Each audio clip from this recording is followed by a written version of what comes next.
रानी की हीरे की अंगूठी। बहुत पुरानी बात है। एक राजा था जो अपनी बुद्धिमानी और ज्ञान के लिए अपने ही राज्य में नहीं बल्कि दूसरे राज्यों में भी बड़ा प्रसिद्ध था। संसार में ऐसी कोई वस्तु नहीं थी जिसका उसे ज्ञान न हो। कोई भी चीज़ और कोई भी व्यक्ति उसकी नज़रों से बच नहीं सकता था। उसकी एक बड़ी अजीब आदत थी।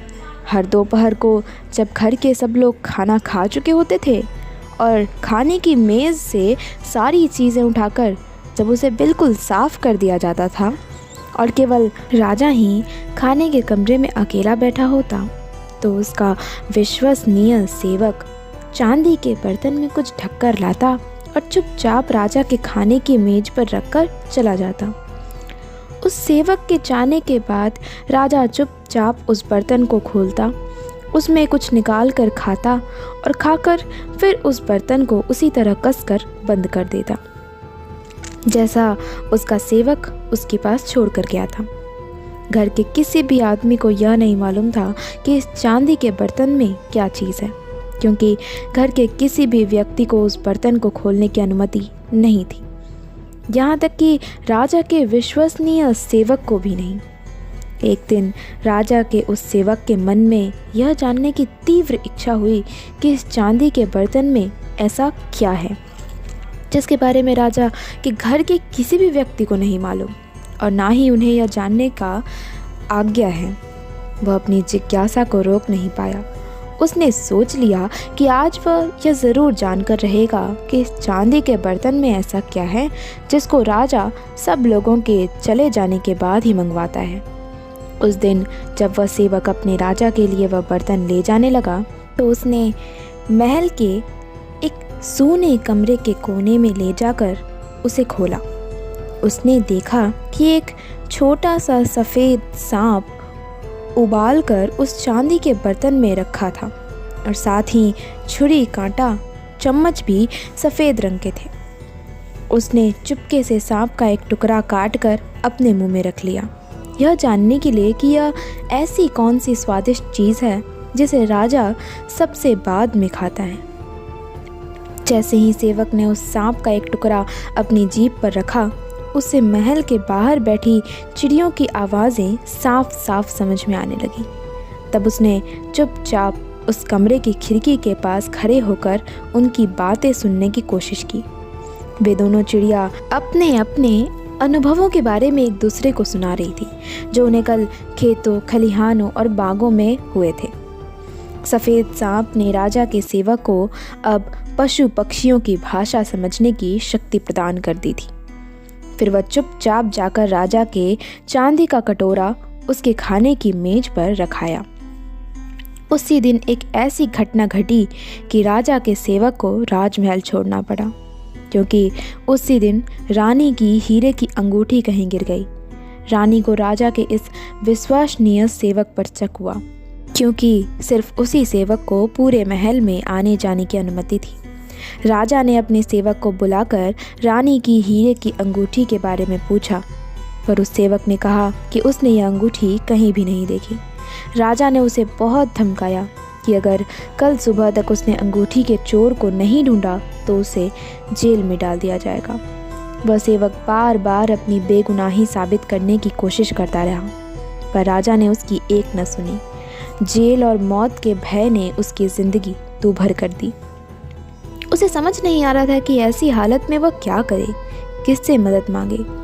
ऐसे सोचते सोचते वह महल के बाहर बने हुए तालाब के किनारे पर जाकर बैठ गया और अपनी मौत का इंतज़ार करने लगा, क्योंकि उसे पूरा विश्वास था कि कल सुबह तक उसे इस खोई अंगूठी का पता नहीं चल सकेगा और राजा उसे मौत की सज़ा सुना देगा। वह ऐसा सोच ही रहा था कि तभी सफ़ेद रंग की दो बतखें वहाँ तैरती हुई आई और आपस में बातें करने लगी। वह सेवक ध्यान से उन दोनों की बातें सुनने लगा।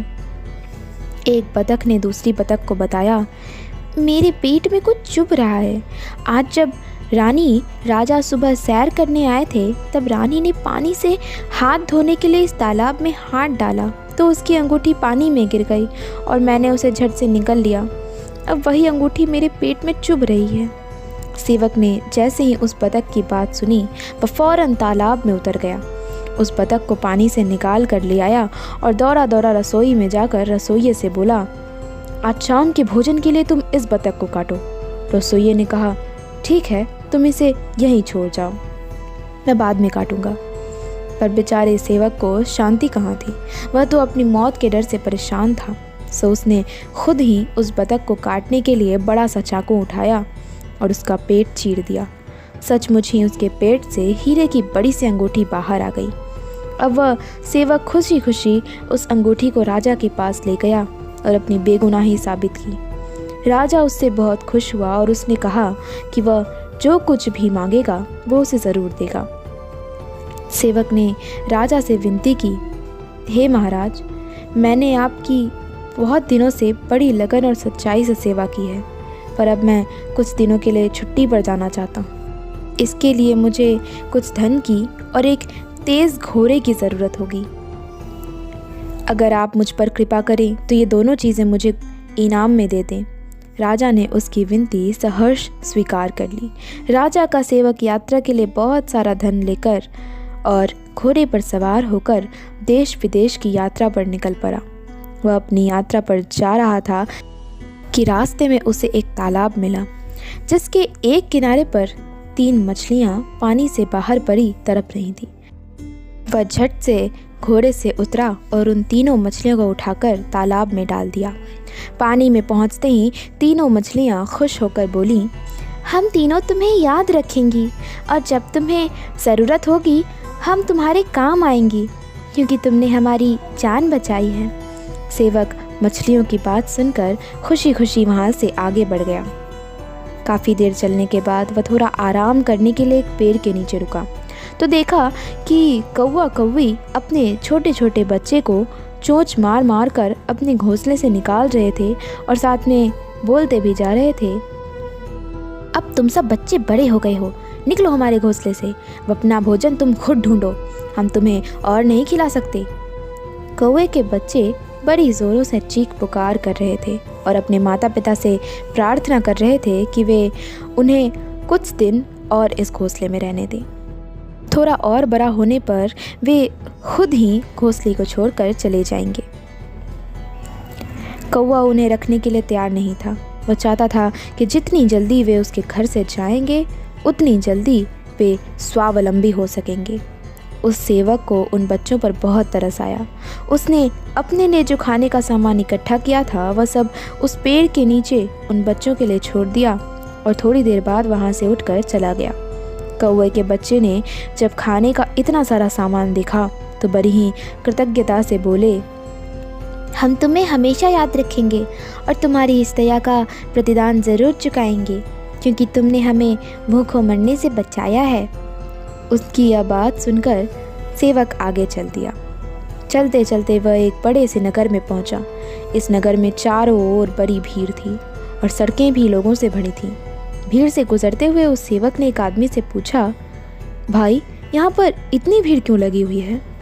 आदमी बोला, हमारे राजा की एक बेटी है। राजा अपनी बेटी के लिए कोई बहादुर और सुंदर सा वर ढूंढ रहे हैं, मगर उस लड़के को अपनी बहादुरी के करिश्मे दिखाने पड़ेंगे। कुछ नवयुवकों ने बहादुरी के कुछ कारनामे दिखाने की कोशिश की थी, पर उन सबको अपनी जान से हाथ धोने पड़े। सेवक वहाँ से राजमहल की ओर चल पड़ा। जब वह राजमहल के पास पहुंचा तो उसने राजकुमारी को अपने महल की खिड़की पर खड़ा देखा, जो सचमुच बहुत सुंदर थी। उस सुंदर राजकुमारी के आगे यह जान क्या चीज़ है, खतरा मोल लेने में क्या हर्ज है। अगर मर गए तो सेवक की ज़िंदगी से छुटकारा मिल जाएगा और जीवित बच गया तो एक सुंदर राजकुमारी का पति बनकर ऐश करेगा। ऐसा सोचकर वह भी राज दरबार में पहुंचा और राजकुमारी से शादी करने का प्रस्ताव राजा के सम्मुख रखा। राजा उसे अपने सिपाहियों के साथ समुद्र के किनारे ले गया और समुद्र में एक सोने की अंगूठी फेंककर बोला, तुम इसे खोजकर वापस मेरे पास लाओ। अगर तुम बिना अंगूठी लिए ऊपर आओगे तो तुम्हें अपनी जान से हाथ धोना पड़ेगा। वह सेवक समुद्र में घुसा, पर इतनी गहराई में डुबकी लगाना इतना आसान नहीं था। उसे उसी समय 3 मछलियों की याद आई। जिनकी जान उसने बचाई थी। उसके याद करते ही वे तीनों मछलियाँ अंगूठी लेकर उसके सामने हाजिर हो गईं। सेवक ने उन तीनों मछलियों को हृदय से धन्यवाद दिया और अंगूठी लेकर कुछ ही देर में समुद्र से बाहर आ गया। राजा यह देखकर बहुत हैरान हुआ। सेवक ने राजा की बेटी से विवाह करने की मांग की तो उसने दूसरी शर्त उसके सामने रख दी। राजा के सैनिक उसे महल के बाहर वाले बगीचे में ले गए। वहाँ पर उन्होंने एक बोरी में भरा बाजरा ज़मीन पर बिखेर दिया। राजा ने आज्ञा दी कि अगले दिन सुबह तक सारा बाजरा बोरी में भरा होना चाहिए, नहीं तो उसे अपनी जान से हाथ धोना पड़ेगा। मिट्टी से बाजरा बिनना भी कोई आसान काम न था। पूरे दिन वह यह काम करता रहा, पर जब थक गया तो उसे कौवे के बच्चे की याद आई। जैसे ही चारों तरफ अंधेरा छाया, वैसे ही कौवे के बच्चे उसका सारा बाजरा चुगकर बोरे में डालने लगे और सुबह तक बोरी बाजरे से पूरी तरह भर गई। वहाँ एक भी दाना ज़मीन पर नहीं मिला। दूसरी शर्त भी पूरी करने पर वह सेवक राजा के पास उसकी बेटी का हाथ मांगने गया, पर राजा अभी भी उससे अपनी बेटी की शादी करने के लिए तैयार नहीं था। उसने सेवक के सामने एक नई और आखिरी शर्त रखी, क्योंकि इस शर्त को पूरा करना किसी के भी बस की बात नहीं थी। राजा को पक्का विश्वास था कि उसकी नई शर्त को यह लड़का पूरा नहीं कर सकेगा। वह शर्त थी कि उसकी बेटी के लिए सोने का सेब लेकर आना। बेचारे सेवक को पता ही नहीं था कि सोने का सेब सचमुच होता भी है, और अगर होता है तो कहाँ होता है। वह इसी सोच में अपने घोड़े पर चढ़कर सोने की सेब की खोज में निकल पड़ा, पर कहाँ जाए। इसी सोच में वह उस राजा के राज्य की सीमा से बाहर आकर एक जंगल में घुस गया। चलते चलते जब वह थक गया तो घोड़े से उतरकर एक पेड़ के नीचे बैठकर आराम करने लगा। तभी एक सोने का सेब उसके सामने आकर गिरा। सेब देखकर वह बहुत हैरान हुआ। उसने ऊपर निगाह दौड़ाई तो कौवे के बच्चों को पेड़ पर बैठे देखा। उस सेवक ने उन्हें अपने पास बुलाया और उनसे सेब के बारे में पूछना चाहा, पर उन बच्चों ने कुछ नहीं बताया और बोले, हमने जैसे ही सुना कि तुम्हें सोने का सेब लाने की शर्त पूरी करनी है तो हम इसकी खोज में निकल पड़े, और बड़ी मुसीबतों के बाद यह हमें मिला और अब यह तुम्हारे सामने है। तुम इसे राजा के पास ले जाओ और राजकुमारी से विवाह कर लो, क्योंकि इस बार राजा और कोई शर्त नहीं रखेगा। यह सोने का सेब तुम्हारे लिए भी भाग्यशाली है। सेवक खुशी खुशी राजा के पास पहुंचा और सोने का सेब उसके सामने रख दिया। राजा के पास अब और कोई बहाना नहीं बचा। जो इस सोने के सेब को ले आया, उससे बढ़कर बहादुर और साहसी और कौन हो सकता है। यह सोचकर राजा ने खुशी खुशी अपनी बेटी का विवाह उस सेवक के साथ कर दिया। सोने का सेब भी उसी को इनाम में दे दिया, क्योंकि यह सेब उसकी बेटी के जीवन में खुशियां लाया था। दोस्तों, आपको ये कहानी कैसी लगी? अगर अच्छी लगी हो तो लाइक, शेयर और कमेंट ज़रूर करें।